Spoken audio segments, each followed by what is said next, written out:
Hello, hello. I'm making a kind of sad video. I'm listening to Jiddu Krishnamurti and Dr. David Bohm talking. Those are my deceased friends. They are there forever in those recordings, and their souls are there forever as well. And it makes me feel good. It's just good to know that they're there. And so I had a conversation with someone today, and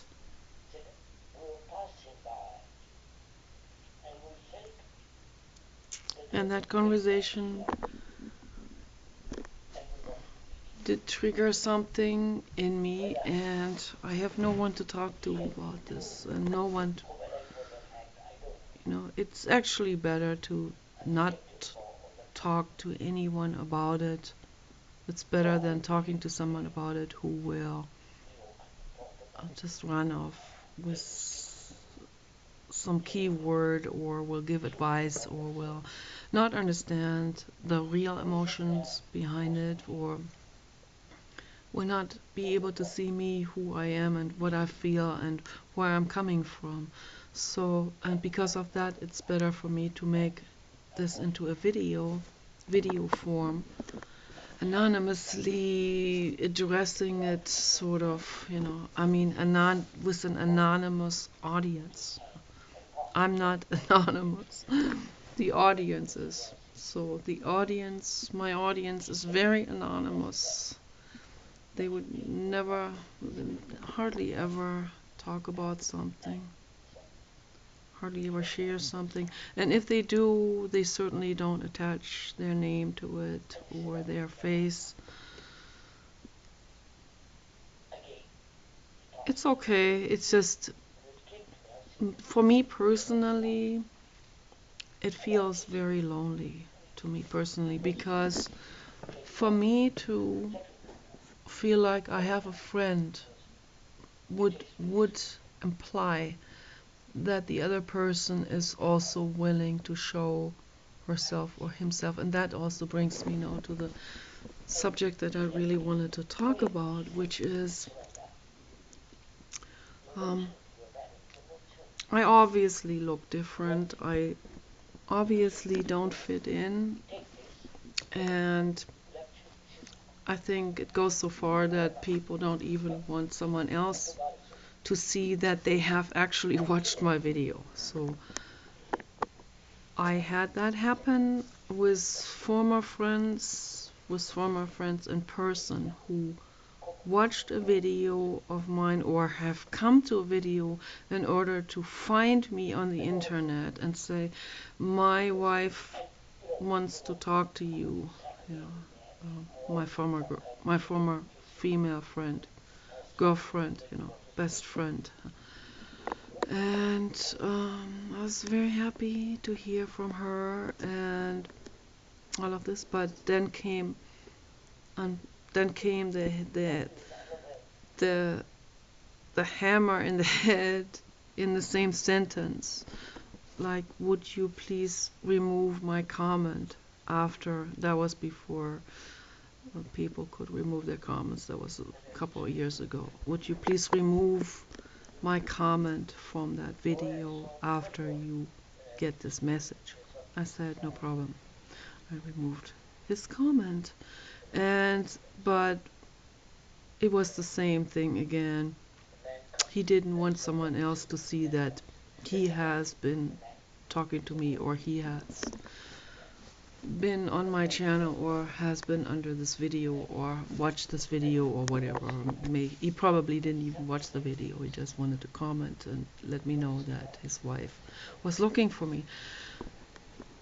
So, and then he wanted that quickly to be removed, because he was too afraid that maybe some of his friends or someone he knew would see that he has, or maybe just completely anonymous audience or anyone could see that he has talked to me, and that would be very embarrassing for him, that he could be seen talking to me. And that same person has also in the past told me when we had to go somewhere, told me to hang back like 100 feet behind him while we were walking, so that way people wouldn't see him together with me walking down the street. He actually had he actually had quite the nerve to say that to me, also straight out, directly say that to me. So please hang back because I don't want to be seen with you next walking next to me. And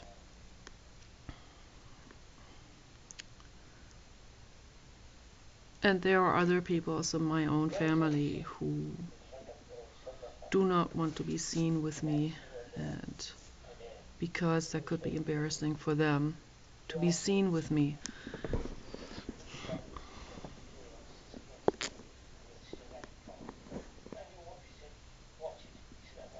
You can imagine that this hurts, right? You can imagine how that hurts, how that must hurt for the person who is being rejected like that, how that must hurt. And then someone else would probably say, well, it's your own fault, you should, why don't you pluck your eyebrows, why don't you lose weight, why don't you let your hair grow long and part it, and have don't have bangs, and wear more feminine clothes. And one guy on Facebook, one time I posted a photo in a tank top or something last summer, and he said, this is what I'm talking about, finally one can see the woman in you. Ooh, ooh, boy. And that very guy wanted something. He wanted a sexual relationship from me. It's like, wow, it takes an awful lot of insensitivity and nerve to say that to someone, particularly when you want something from that woman, to you think she will feel really liked by you all the way through. You think that she's gonna feel fully accepted on all levels. She feels really loved and all of this. But what it was him, he just wanted to bang. And in secret. And that's something else I noticed a lot, this. They want to bang in secret the woman that they would officially feel very embarrassed to be seen with. For me, it's not just because I'm fat and fleshy. For me, there are some other attributes that add to the equation, like the way I dress, of course, my hair, my face that looks, as many people say, like a man or like a tranny. That also. It's not a Barbie face, big nose, and men telling me, therapists, psychotherapists have told me I need a nose job done. Wow, the sensitivity issue here, oh course, hardcore. So it's like, yeah, not all therapists are very sensitive. And I laid down a big chunk of money. I could have bought a Rolls Royce and a house in Malibu for that money that I have laid down there for all these years. But hey, didn't have any problems to be super insensitive with me. And they weren't. They weren't anywhere near being ready to be a therapist. I just one insensitive therapist after another in my whole life, and a whole bunch of wasted money. But yeah, I finally learned from those lessons and decided not to pay a therapist anymore. And even the suicide hotline people, I would say they're the winners when it comes to insensitivity. They really take the cake. But at least I didn't have to pay them a Rolls Royce. That was the good thing. But I'm never gonna call those again. But it did bring me to ponder over creating my own suicide hotline. I don't know if I'm ready for this yet, psychologically. That is the question. I have been thinking about this for many years. There's a serious crisis. There's a suicide hotline crisis. It's not just a crisis phone hotline. The whole phone hotline is in a crisis. That's the problem. And particularly when they are coming from the Christian agenda. So they have a Christian agenda. Then they will be pretty nasty to someone who talks about things like, I'm suffering from society being in denial of global warming. All of this makes me so sad. And I hear a snicker on the other line. An ice cold snicker, not a warm snicker. An icicle snicker. And somehow it's kind of like, it was kind of like this reversed conditioning, like negative conditioning type of situation where you just gonna straighten up just in order to get away from this so-called help. So that happened one time in the hospital. I was suicidal, ended up in a psychiatric ward, and I just want to get out of there as soon as possible. So I really straightened up. I straightened up so good. I really convinced myself I was the most normal person in the world.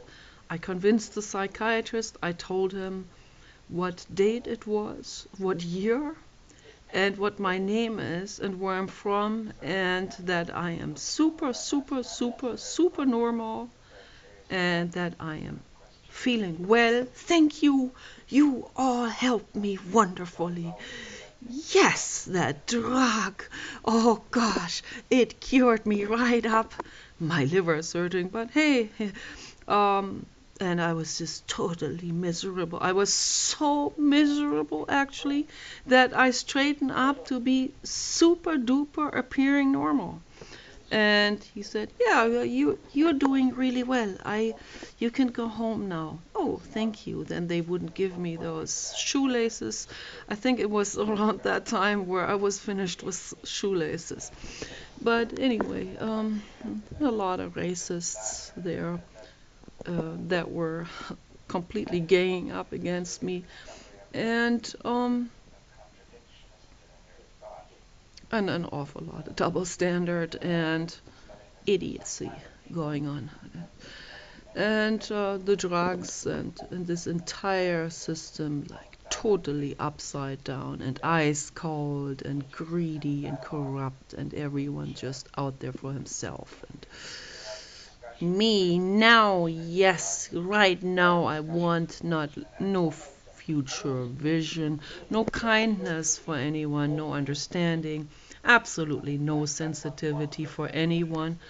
It's just a total disaster. So, and it's all of these experiences in my life, me suffering as an indigo, suffering from the coldness in society that's already there, then falling from the rain into the bucket, as we say in Germany. So yeah, I just fell from one disaster into a worse disaster situation.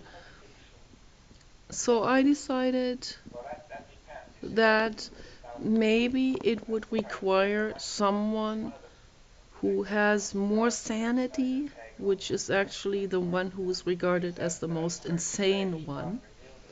Those are often the more sane ones and the more caring ones. She who has a good heart is usually the saner one, even if she screams, or even if she's suicidal, even if she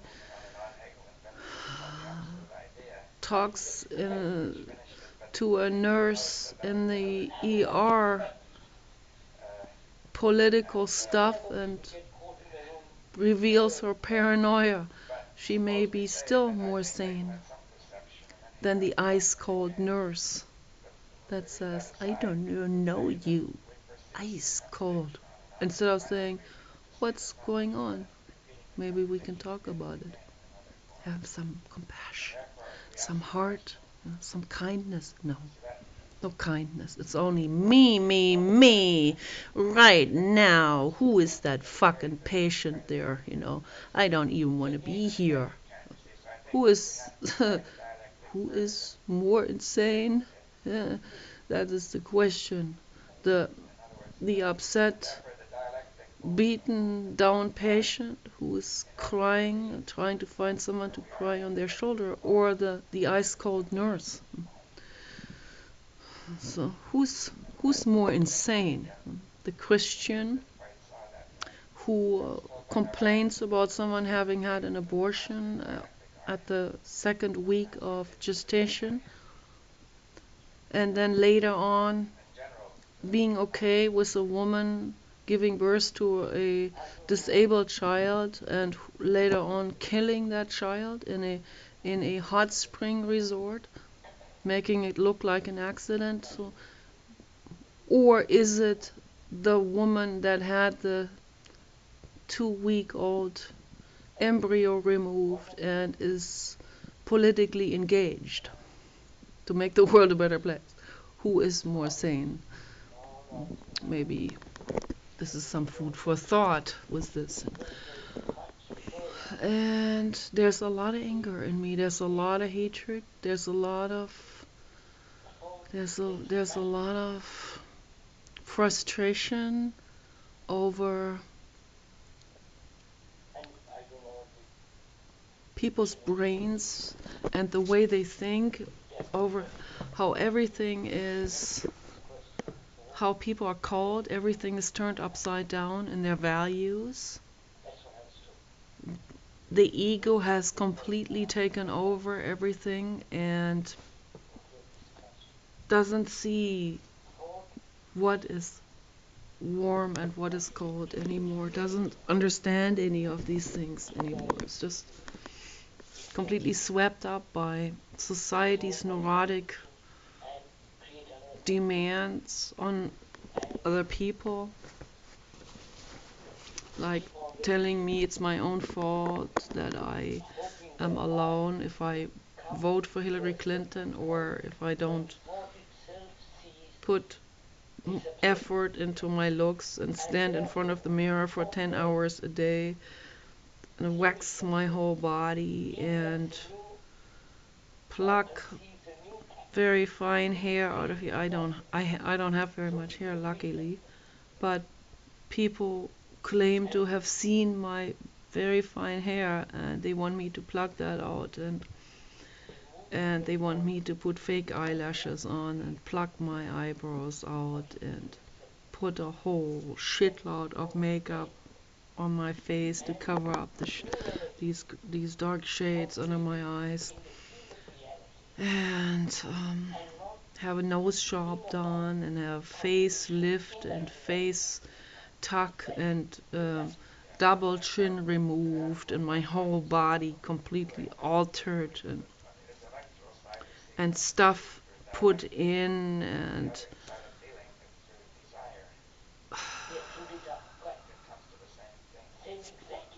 unbelievable, unbelievable. Well, these people, for them, it's never, they will never be happy with what you have. They will never be happy with anything until it looks like it is completely fake and completely unreal, and it looks completely like it's made out of plastic, and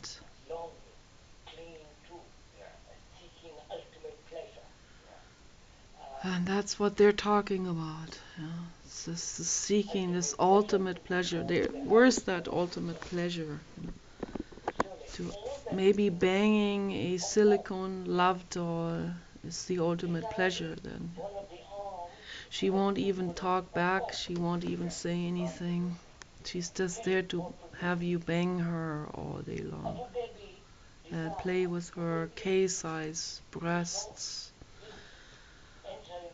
And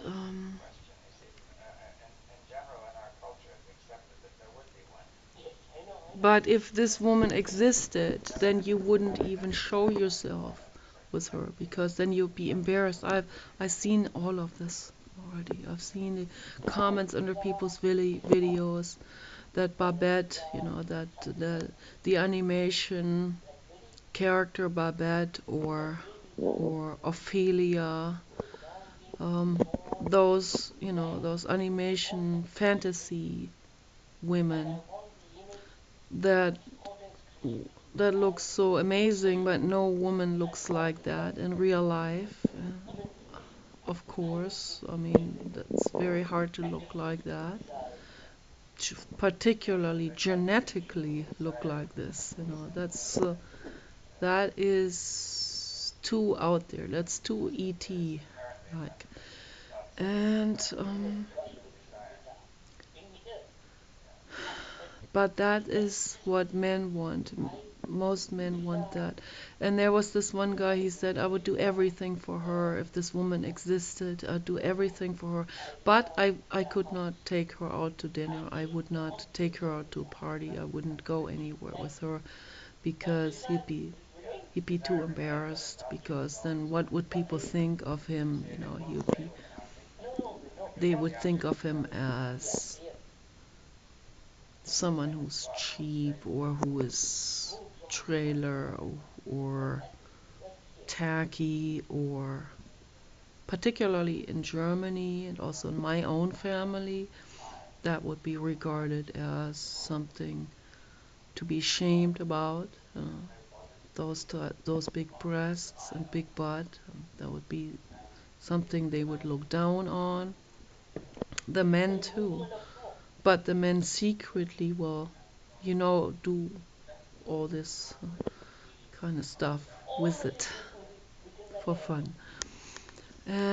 But what I'm talking about here is what I'm trying to get at is this, first of all, these lies that people have, the contradictions within themselves, the shame that's going on, the society ranks, this adhering to any kind of rank, trying so hard to get on a higher rank, then clinging to it as if it's their dear life.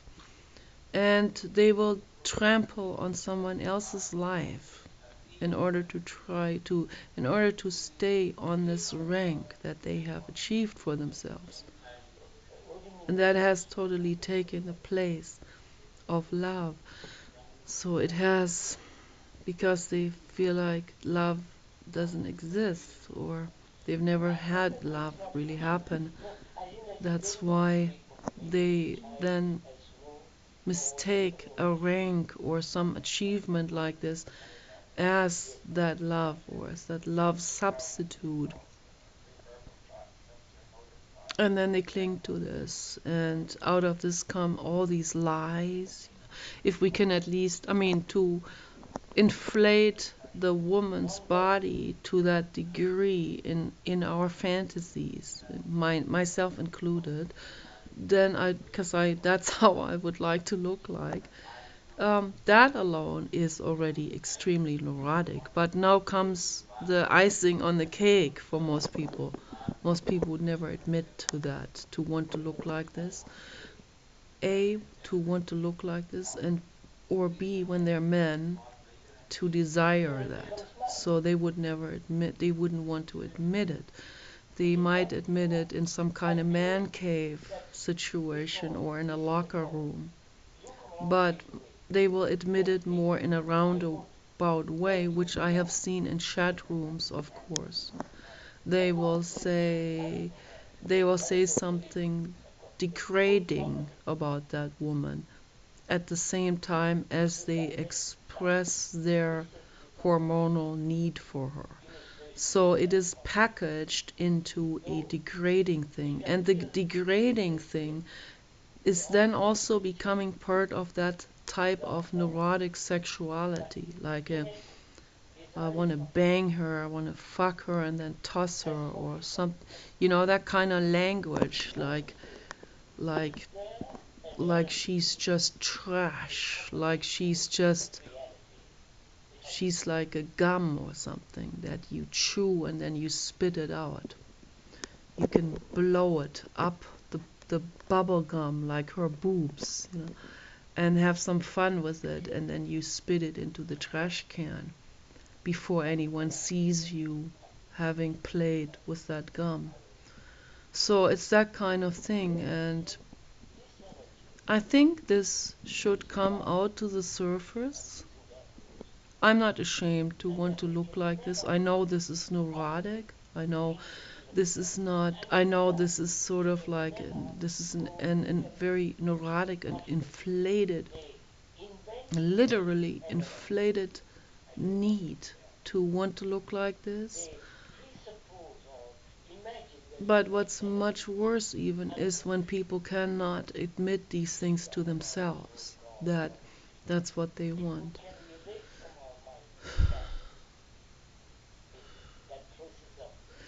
And then this film, forgot the name on it, was Willem Dafoe playing a robot, made by the young Asian filmmaker lady. And that film, it was very clear that it was done by a woman.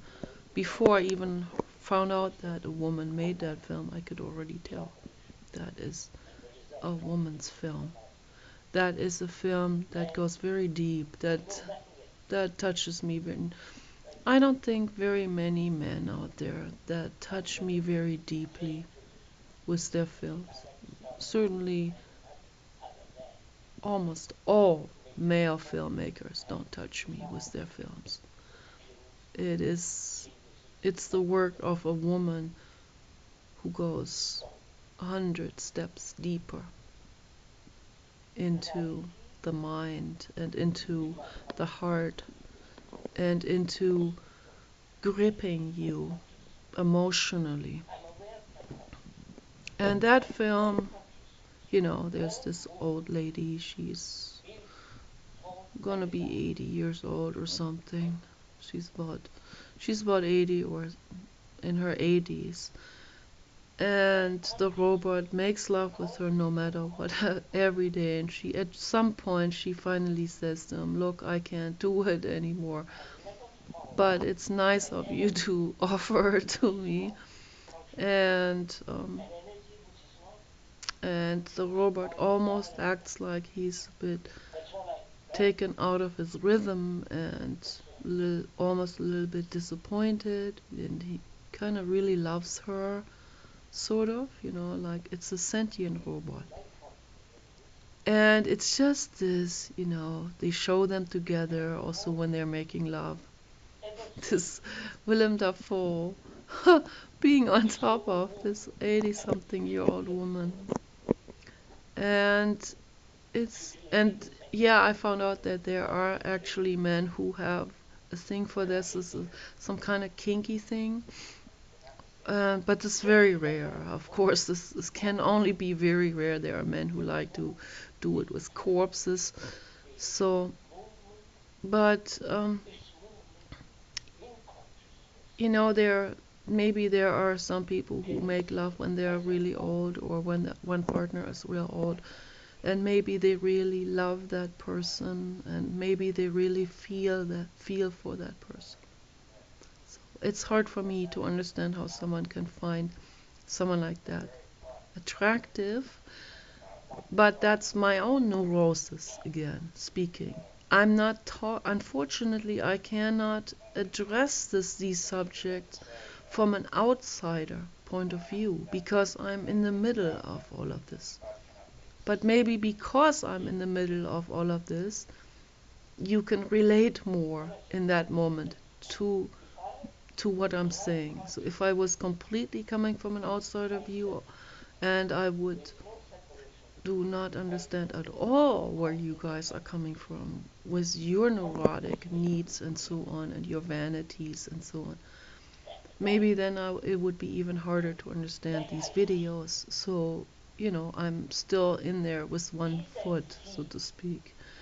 I'm still with one foot in the neurosis of society. I'm part of society. These subjects go very deep for me, very, very deep. And I'm absolutely terrified. There are some women who are my anti-role models, like a lot of those Hollywood women. I have met one woman from Germany who has lived in the US for a long time.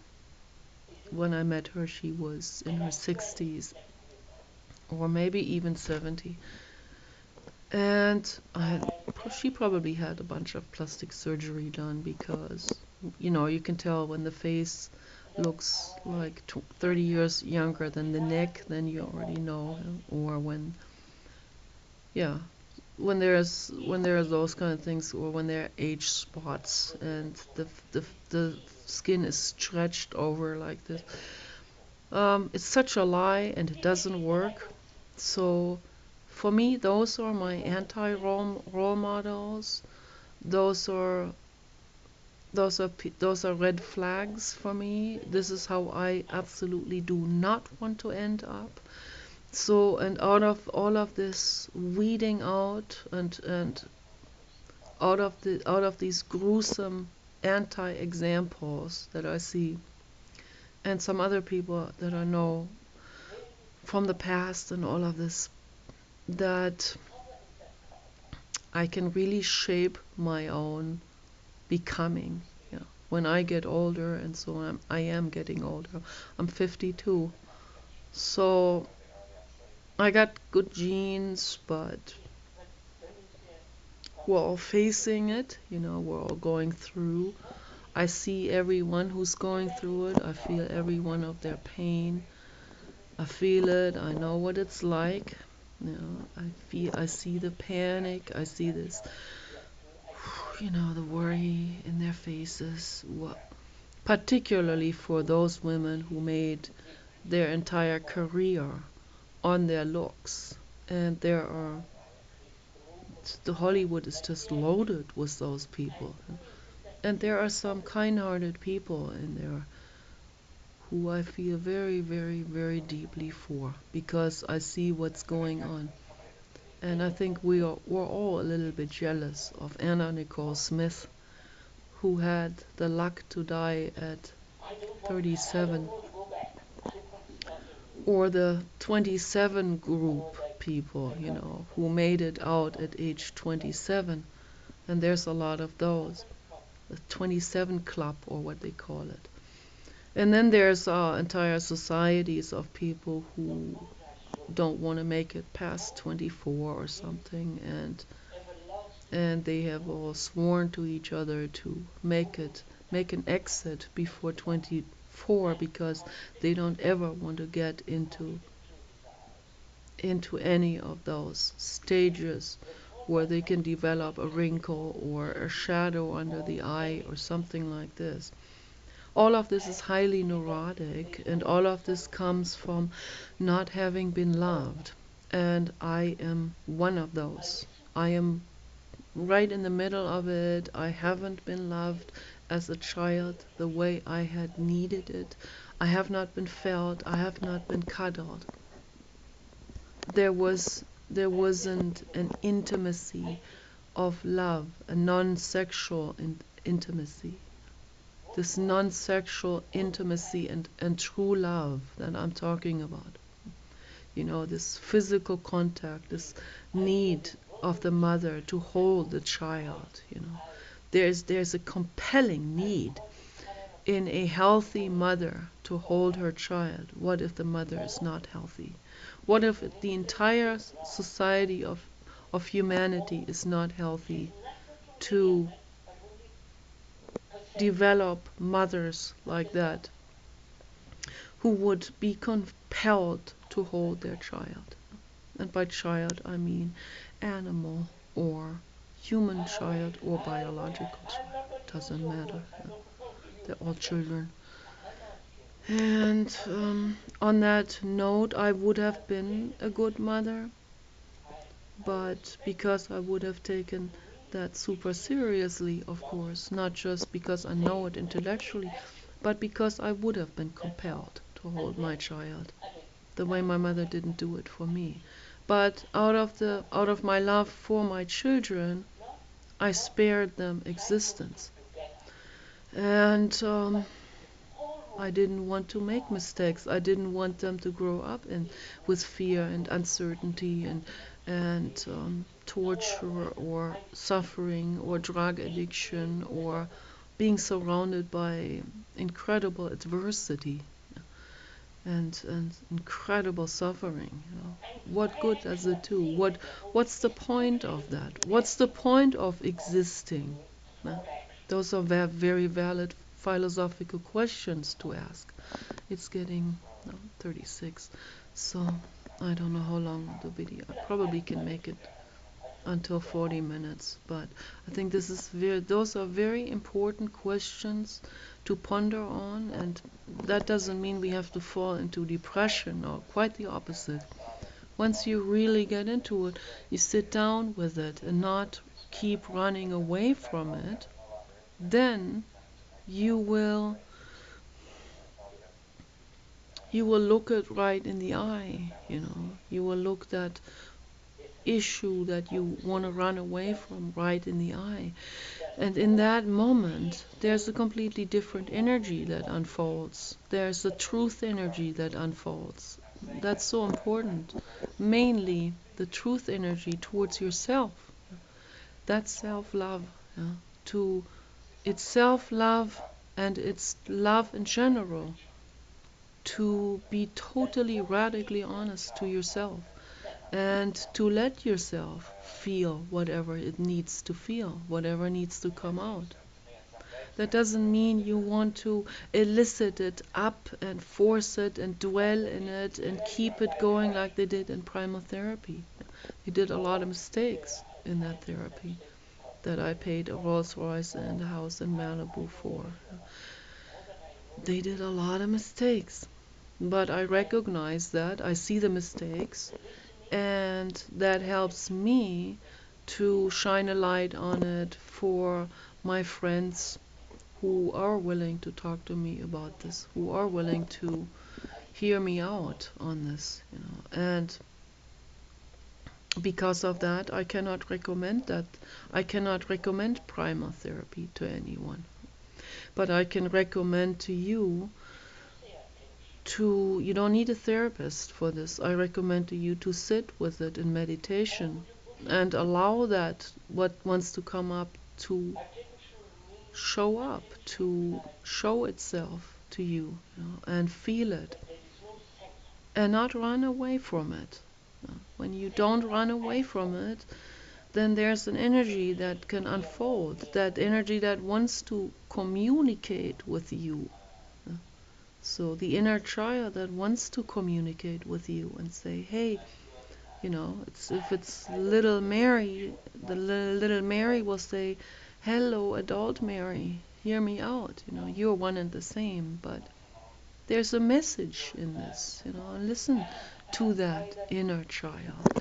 So anyway, take care. Bye bye.